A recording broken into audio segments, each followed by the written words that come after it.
Why, hello there. My name is Gananath Obiasakere. And I'm Marshall Solins. Today, we're not here to debate, but to discuss the fascinating life and death of Captain James Cook. During his life and voyages, he charted famous lands we now know as Canada, New Zealand, Australia, and Antarctica. Now, you're probably wondering, what does that have to do with American history? And that's a valid point. He makes a controversial stop in Hawaii, which we'll get to once we get to everything else out of the way.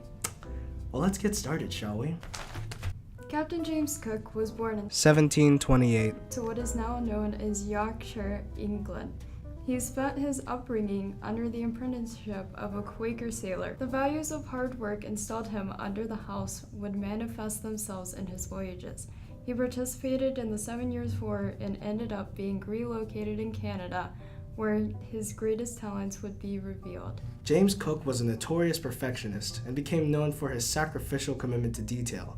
This neuroticism and particularity became the qualities of his most sellable skill, map making. Legend has it that during his post in Canada, he saw a man looking out at the land using a plane table. He discovered that the man was indeed using math, not rough estimations or local accounts to map. The idea that science and logic prevail over age tradition are prevalent all throughout his journeys. So he became famous all throughout Canada, receiving plenty of jobs, and his first accomplishment was to make a truly accurate map of Newfoundland. His efficiency and quality gained popularity with the Royal Navy, and he was eventually called in with some bigwigs to lead an expedition. Oh yes, Captain Cook, of course. Hello. Yes. Welcome. I want you to lead our expedition. What is the goal, you may ask? Nothing big, just to go to the edge of the known world and claim it for Britain. And so he set off in the famous endeavor, crossing the Atlantic, rounding about South America, and beginning to understand the size of the Pacific Ocean. The first island he reaches is Tahiti, where he and his crew are accepted quite well. The food was cheap, the women were cheap, the lodging was cheap. Hello, darkness, my old friend. It was a perfect pit stop for lonely sailors before they continued on their way.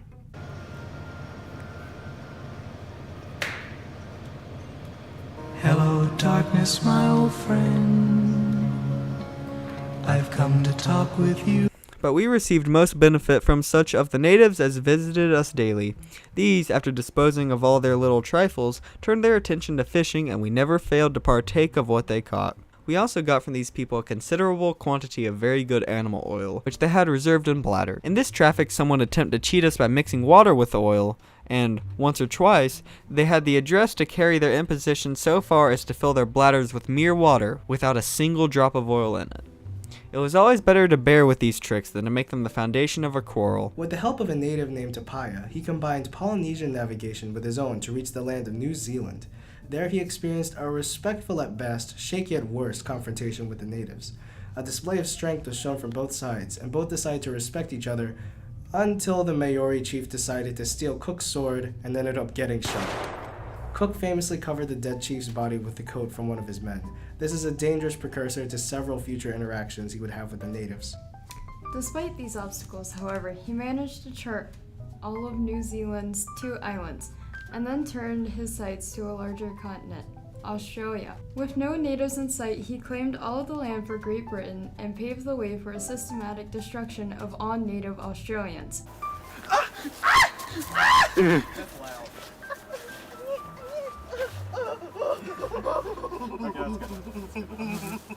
on, mate.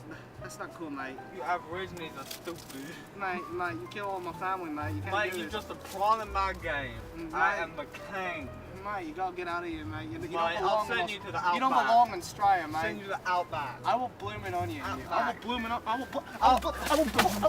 will.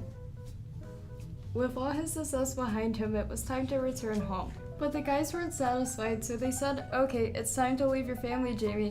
Go back out there and find the mystical southern continent." Begin his second voyage. The southern continent they spoke of we now know as Antarctica, and it was a piece of fascination for all European explorers. No one was more able and informed than Captain Cook to brave this new frontier. People had the same interest in this land as they did with the Americas, obviously denoting its immense significance to, well, everything in European society. Little did they know that there was nothing there but penguins and a lot of ice. Captain Cook's second voyage mapped the coast of Antarctica, and he and his crewmen's personal accounts give us the first glimpse of Antarctica in written human history. At 11:15, we crossed the Antarctic Circle. We were undoubtedly the first and only ship that had ever crossed that line. He and his ship would circle around the coast of Antarctica twice, as well as chart several remote islands in the Pacific, including the famous Easter Islands. We didn't discover the Great Southern Continent for the simple reason that there is no Great Southern Continent, or if there is, the waters around it are impassable. Our voyage must be judged a success, however, because after facing all kinds of dreadful conditions, we have returned safely. As an important aside, for his first 2 voyages, Captain Cook was considered a good leader. He led by example and felt the hardships his crew would. One of his biggest accomplishments was being the first captain to prevent his crew from getting scurvy. Scurvy was one of the biggest killers of sailors, claiming more lives than shipwrecks and violent native encounters combined. Hey, yo, man, what you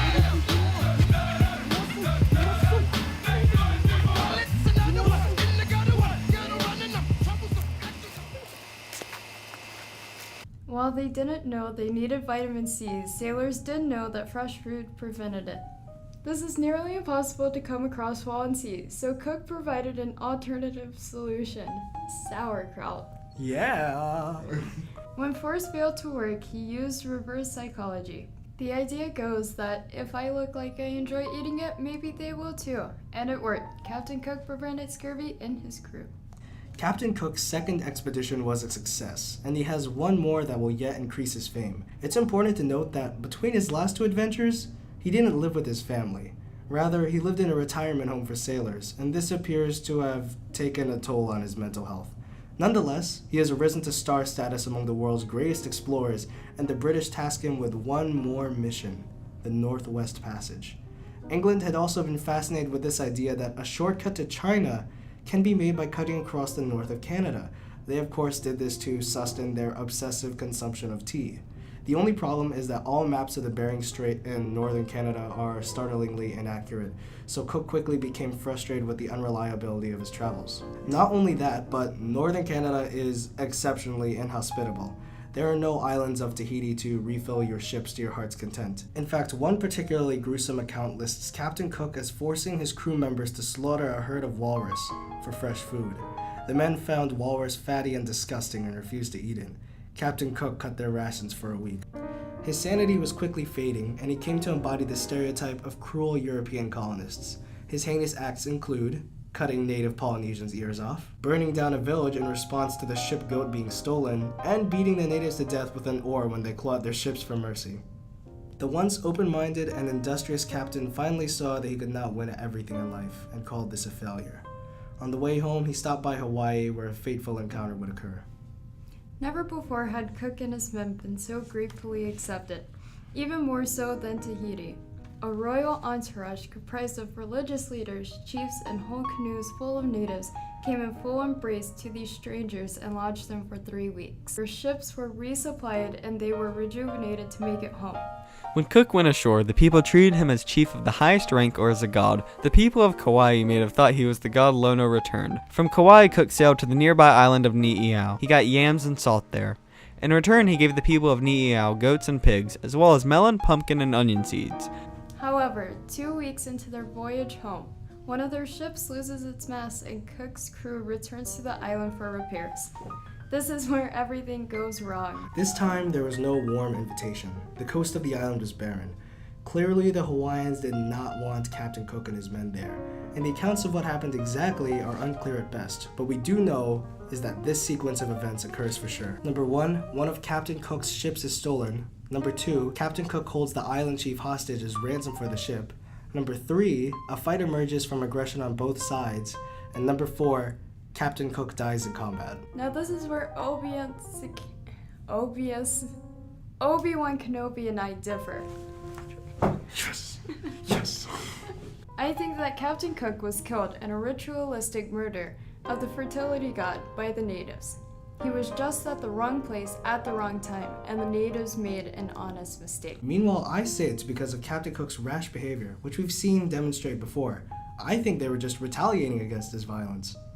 But regardless, this is where Captain Cook's story ends. His achievements are long-lasting, charting New Zealand, Australia, Newfoundland, the Easter Islands, Antarctica, but he ultimately dies as a result of intense miscommunication between Hawaiian natives and Europeans. This would stain Western Hawaiian relationships for centuries to come, and the ripples would be felt for a long time, especially for the United States.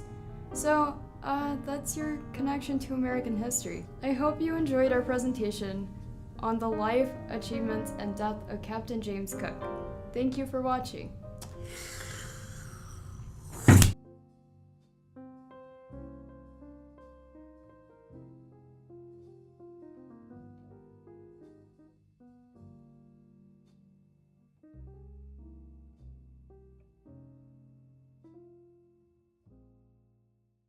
Yeah, roll footage.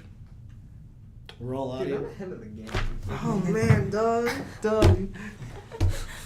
Sus. Okay, let's begin. In the studio right Yeah, now. bro, we recording some hot tracks. Meal ticket, come still in my liver real, in my feel, hit me back, feel, so with the powder back, pill, bring me back, feel, this one out of California. The flow is good, the flow is good, it's good, the flow is good. Cool as me, I front that game, Gusto I know. It's okay. Alright. But the guys weren't satisfied, so they said, okay, it's time to leave your family, Jamie. Go back out. Ah! I'm sorry, I just spazzed for a moment. I'm sorry. I just lost my temperament. Is his laptop in the shot? No. Okay. Just that angry glare. Okay. Let's try again. Give us the. And I wrote this. How am I? You're welcome. Yeah. Hey, shut up, Malcolm. I can hear you. Why do you smell bad, Malcolm? I smell them all the way across the room. Yeah. Also, they're gonna see this. I'm just yelling at him and berating him. I don't actually hate Malcolm, guys. Okay. I love him. Please help me. However, 2 weeks into their voyage home, That's right. Take a pause. A pause. What am I? A pause. What am I? George Costanza? Sure. 2, 1, shake. Shipwreck.